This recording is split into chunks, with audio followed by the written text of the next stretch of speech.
buat teman-teman semuanya, coba Anda lihat lagi chatan yang dikirimkan oleh debt collector. Itu pasti ada terselip. Sehebat apapun tagihannya, sehebat apapun kata-kata yang mereka gunakan, mau pencanggihan kata yang seperti apapun, poin bawahnya Anda selesaikan hari ini, ya. Anda bayar tagihan Anda hari ini. Jangan sampai kami menindaklanjuti dengan proses yang begini, misalnya gitu kan, dengan yang begini, ya. Tapi tugas pokok dari debt collector selalu diucapkan, bayar tagihan Anda hari ini, ya. Dan itulah yang harus kita pahami sebenarnya.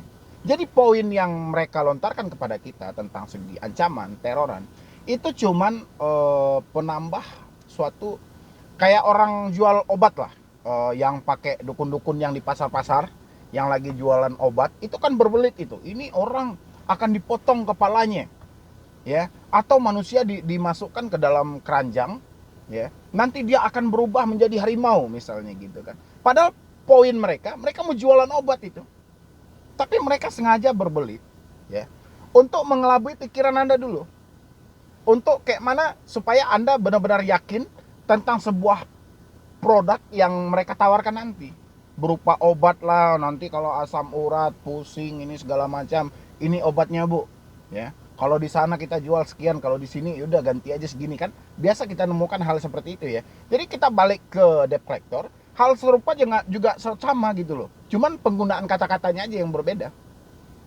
Debt collector sengaja berbelit. Dia sengaja membuat orang ini panik, ya, dan meyakinkan orang-orang, ya, dengan satu ancaman. Ya, kayak mana dia melontarkan suatu ancaman itu seakan-akan ancaman ini nyata ini. Kayak mana dia memberikan satu opsi, ya.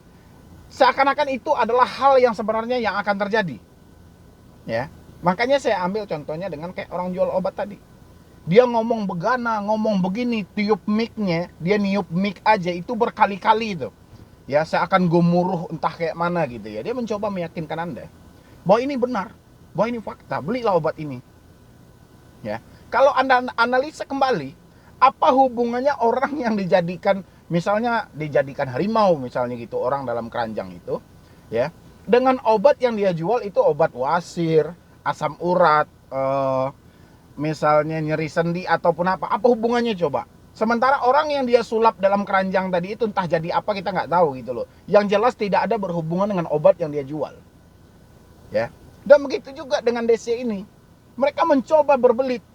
Mereka melakukan beberapa ancaman, mereka melakukan beberapa teroran, padahal poin dia menagih hutang gitu loh. Ya. Jadi teroran mereka ini, ancaman mereka ini yang dilontarkan ke kita, apa hubungannya coba dengan hutang ini? Ya. Enggak ada ngaruh. Hutangnya tetap aja gitu loh. Hutang ada duit bayar gitu loh. Jadi ancaman mereka yang begana, yang begini itu enggak ngaruh. Dia mencoba aja untuk meyakinkan Anda dengan poinnya tagihan tadi. Ya, makanya saya bilangin, ketika gagal bayar, banyak hal sebenarnya yang harus kita pahami terlebih dahulu, terutama segi ancaman ini, teroran ini yang nggak pernah terputus, yang nggak pernah lepas hilang sama sekali. Anda harus pahami dulu, sebanyak itu ancaman dari debt collector. Kalau Anda simaki, Anda benar-benar pahami, itu di bawahnya pasti mereka melontarkan, bayar hari ini, bayar sampai jam sekian, bayar sampai jam sekian, aman. Tapi kalau Anda mengingkar janji, Anda mencoba main-main dengan kami ini pelatihnya, Anda siap-siap diri Anda, ya. Kenapa dia selalu melontarkan jam 13, jam 17 misalnya gitu. Terus kenapa ada kata siap-siap? Karena jam 17 sore, ya, jam 17 itu atau jam 5 sore, itu mereka siap-siap mau pulang gitu loh. Makanya Anda dipatoin, sebelum jam 5 sore, itu bayaran Anda telah masuk. Kalau tidak, tim lapangan kami akan berkunjung ke tempat Anda. Karena jam 5 itu mereka udah mau pulang gitu loh. Jadi makanya Anda bayar aja, kalau ada duit Anda bayar sebelum jam itu supaya bukunya jangan tutup. Tapi dia sengaja berbelit gitu loh. Dia sengaja kayak mana mempengaruhi pikiran Anda ini. Itulah yang harus dipahami sebenarnya. Makanya saya bilangin, kalau orang-orang yang gagal bayar pinjol atau telat bayar pinjol bisa memahami semua kata-kata dari DC itu, dia bisa menganalisa, pasti Anda hanya bisa tersenyum dan tertawa gitu loh, ya. Tapi Anda ini sudah dipengaruhi dulu dengan rasa panik. Anda sudah dikuasai dulu oleh rasa stres. Sehingga apapun lontaran, apapun kata-kata yang dikeluarkan oleh DC, itu sudah yang sebenarnya Anda bilang gitu loh. Jadi Anda itu kayak belajar matematika 1+1 2 gitu loh. Jadi ilmu pasti yang Anda gunakan. Sementara DC bukan ilmu pasti, dia sengaja berputar kayak mana untuk mempengaruhi diri Anda. Ya. Jadi bukan ilmu matematika yang dikeluarkan DC itu, tapi ilmu logika. Kayak mana mereka membangunkan sebuah skenario, kayak mana mereka bisa membentuk sebuah drama untuk melakukan penekanan dari beberapa sisi yang bisa mereka masuki, mempengaruhi untuk menagih debetur yang susah untuk ditagih ini. Kan itu sebenarnya mereka kan hampir setiap hari briefing, hampir setiap hari berpikir, bermusyawarah mereka kayak mana ini, kayak mana si A sulit, si B sulit. Nih, kayak mana orang yang sulit ini bisa membayar tagihan, sehingga mereka bentuklah poin-poin untuk menakuti diri Anda. Ya.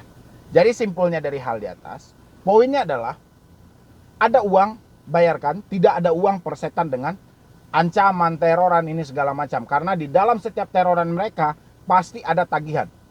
Ya, Anda boleh simak itu. Bayar tagihan Anda jam sekian, bayar tagihan Anda hari ini. Lewat dari ini Anda tidak bayar, siap-siap.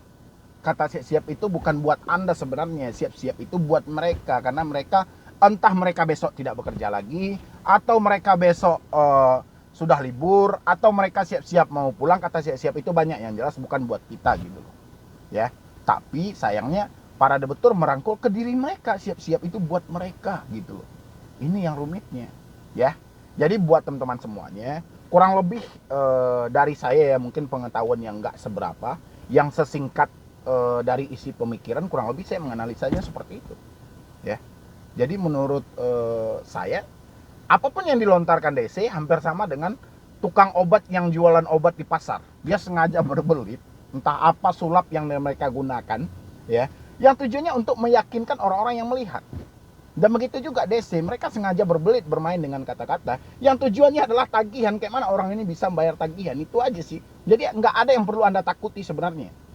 Ya, makanya ketika Anda mendapatkan chatan teroran dari DC, bawa tertawa aja, bawa tersenyum aja. Mungkin dia sudah lelah, mungkin dia sudah capek, ya, karena ada tagihan, ada gaji. Tidak ada tagihan, tidak ada gaji. 2 bulan berturut-turut tidak ada dapat tagihan, DC tukar, ya. Nggak ada yang abadi gitu, ya. Jadi buat teman-teman semuanya, dari saya mungkin cuman itu dulu. Jadi tentang judul video hari ini, gagal bayar pinjol, banyak hal yang harus dipahami. Itulah yang harus sebenarnya Anda pahami, baik itu melalui WhatsApp, SMS, telepon, ya.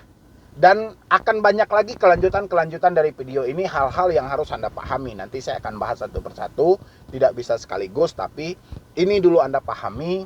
Dan mudah-mudahan ini bisa bermanfaat buat Anda semuanya, bisa memulihkan diri Anda kembali, dan bisa Anda bekerja kembali. Karena beberapa hari lagi kita juga mau masuki bulan suci Ramadan, ya. Anda bisa beribadah dengan khusyuk, bisa memperbaiki semua kesalahan yang telah lalu, ya. Jadi mungkin dari saya cuman itu dulu, terlebih dan terkurangnya saya mohon maaf. Nanti buat teman-teman semuanya yang mau konsultasi atau diskusi dengan tim saya, silahkan di nomor yang ada di deskripsi.